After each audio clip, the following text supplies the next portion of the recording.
we want your input. You know, we want you to be part of the program. Don't let me be just a lecturer. If when I'm saying something, you question it, and I'm sure you'll have some questions, stop me, explain it, explain your question, and I'll try and show you and tell you why I feel as I do, and why I think perhaps that your approach is not correct, or in my terms, and your participation really makes the session, so don't be bashful. You know, we're one happy family, and questions are important. There's nothing that even when I'm teaching on a one-to-one basis, I keep saying, do you understand what I mean? Everybody says yes, but then, you know, they perform, and I know they don't. But they don't give me the question, well, why can't you do that? Why do you do this? Or why can't I do it the other way? Your questions are the reasons that I'm here. The fact that I'm here lecturing to you is not that important. It's what you get out of it and how you interpret the things in terms of what you're going to do. All right. First of all, I would like to preface the discussion with a very simple statement, and that is that golf is not as difficult as you make it. And those of us who are teaching with this concept, and I'll explain to you what it is in a minute, feel that the game of golf is not as difficult as it is made. If you were trying to play baseball or any other sport with the ideas that you have in golf, you couldn't play those either. Okay? And this is an implement that's called a golf club, and when you put this implement in a human being's hand, they lose their common sense. Okay? And let me give you an example. If you were throwing a ball to me, in which direction would you move your arm? There. Forward towards you. Towards me. Isn't that makes a lot of sense, doesn't it? But yet, I'm trying to send the ball in that direction, and you tell me that I have to hit it down. Does that make sense? So that's the contradictions. And as long as you have these type of contradictions, you're going to have trouble with the game. Now, if you want the ball to go to that tree, where should this club go? To the tree. Now, how many of you think that way? Not too many. Okay, so that's the reason that golf becomes difficult. Now, the game of golf itself is difficult, yes. And why do you think the game is difficult? Not the hitting of a ball to a target, but the game. The mind factor of it? Well, you have the mind factor in baseball and tennis, and you have it there all the time. But why golf? Why is it affecting golf more than, say, a tennis? Now, I haven't played tennis for 5 years, but I'll guarantee you I can go out on the tennis court and not make a fool of myself. Now, if I haven't played golf for 5 years, I'll make a fool of myself the first 4 or 5 holes. See? But why is that? Anybody suspect? Ball's not moving? No. That should make it easier, shouldn't it? Well, you're not I mean, a blind person can hit the balls here, can't play tennis. So that's got to make it easier. So why is it hard? Why is the game hard? I think there's no defense. You have no ability to control your opponent. No. Level. Anybody else? Variance in How many chances, if you were playing baseball, how many chances do you get to hit the ball? Three strikes. Pardon? You get 3 strikes. So Yeah, but how about the other one? You got 4 balls coming at you too, so that's 7. 7. And if you keep fouling the ball, how many do you get? As many As many times as you foul, okay? Now, if you hit it out of the park, you're a hero. Now, put that into golf. How many chances? 1. And what does it have to be, that 1? Perfect. Pretty close to perfect. straight. See? Pretty close to perfect. And if you hit it out of the park, what happens? 2 strokes. That's why golf, the game, is difficult. It's not because the propulsion of a golf ball is a mystery. That's easy. But it's got to be right the first time.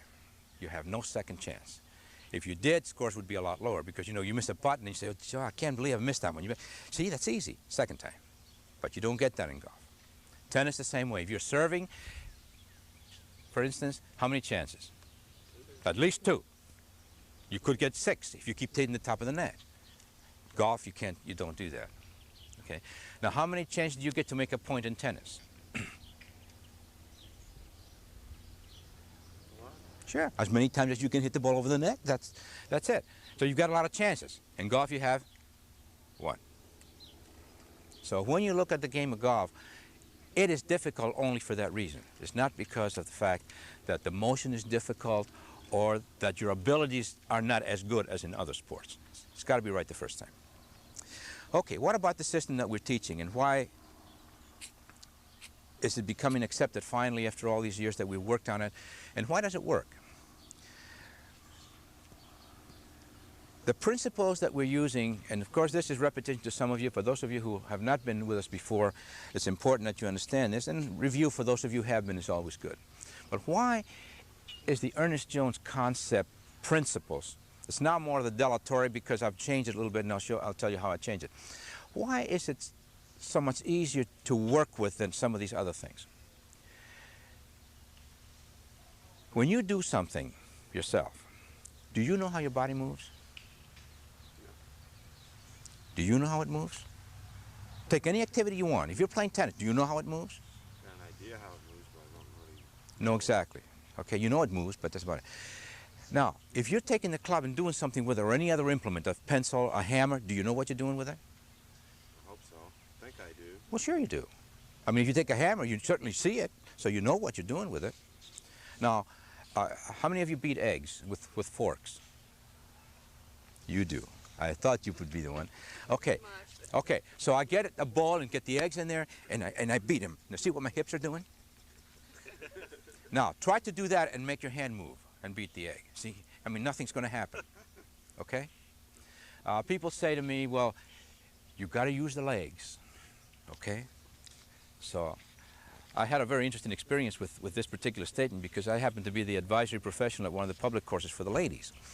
And I go over there once a year, and they have a Beat the Pro Day, and I work with them throughout the day. My first drive goes off at 7:30 in the morning, and my last putt goes in at 4 o'clock in the afternoon. I mean, I bet you haven't played around that long. But it's a lot of fun because they're very interested and so forth. But anyway, one lady ran up to me and said, you've got to show me how to get my hips into the shot to get more distance. And I said, what makes you think that the hips give you more distance? He said, well, my husband keeps telling me to get my hips in, and I read it, and I hear it all the time, and I want you to show me how to do it. So right then and there I said, now, tell you what you do. If your husband tells you that you have to get your hips in, I said, you do this to him. Let me use you. Come over here. Just stand over here. I said, you have him hold the club like this. Okay, both hands. And I said, now, move the hips as fast as you can to your left. Do so. See, the club didn't go anywhere. And you can use the legs. Still doesn't go anywhere. Why? Okay, thank you. Why doesn't it go anywhere? It's not connected. Now, if I were using my legs, and now the club's going to do something. But you don't have the club in the legs. You don't have it in the hips either. You have them from up here to the arms. So therefore, what would have to move it? Sure. Logical? How many of you think that way? Not too many. Okay. So the body is certainly important because it has to flow with the motion you produce. But this is your boss. This is your boss. And when you learn to play golf, you learn to use the implement which is put in your hands, which happens to be called a golf club. Now, when you have any other implement, let's say that you go into a machine shop and you're going to learn to use a machine. What do they teach you? Anybody? How to operate the machine? That's correct. So you didn't tell me how to work your elbows to push the finger and push the button. See, they teach you how to operate the machine. Anytime that they give you any tool, they teach you how to work what? The tool.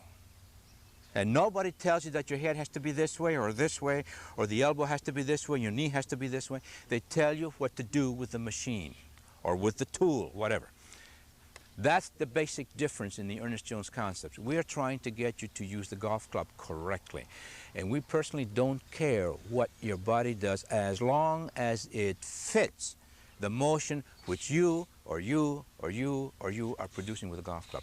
And your body motion and your body motion and your body motion will never be the same. But your motion of the club can and must be the same. Because whether you're using a golf club to play your shot, or your shot, you must do exactly the same thing with it, both of you. But I'll guarantee you, you watch the tour players, how many of them have the same body motions? Very few. And you should challenge that, because you should say nobody, and nobody does. But now when they start using this golf club, and especially now that the swings are getting very similar, you'll find that the motion of that club is almost identical for everybody. Okay? So we deal with the club. What is the basic job that you and I have with this golf club? What do we want to do with it? You fell in the trap. What do you want to do with it? Swing it. Swing it. What for? What is the basic reason we move this thing? Put the ball where you want it. No? Develop club head speed? Well, you almost fell in the trap too. One part is correct. We're trying to develop velocity, speed, not just club head speed. Because you see, that club head is attached to this too, isn't it? Yeah. And this is attached to this. So can you make that go fast all by itself? No. Okay. So you're trying to generate speed, period. Now there are two motions that you could use. You could use leverage, and you could use a swing in motion. Now why, throughout the years that golf has been in existence, why do we say it has to be swung? And there's a very good reason.